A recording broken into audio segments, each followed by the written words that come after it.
Nilinaw naman ng Department of Information and Communications Technology, DICT, na wala hong sensitibong impormasyon na nakompromise kaugnay nga ho yan ng umano'y pag-atake ng Chinese hacker sa system po yan ng Office of the President.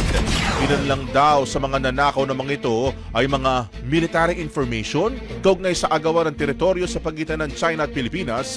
Diyan po yan sa West Philippine Sea. At karamihan daw ho yan ay noong 2018 pa at inilabas lamang ngayon upang pagmukaing bago. Ayon po kay DICT Secretary Ivan John Uy, agad na na-detect ng ahensya ang hacking attempts kaya napigilan ho yung pagkawala ng mga mahalaga pang mga datos. Sa huli sinabi ng kalihim na hindi na nawala ang pagtatangkang nakawin ng government data, ngunit wala pa naman umunong nakukuhang mahalagang impormasyon ang mga hackers.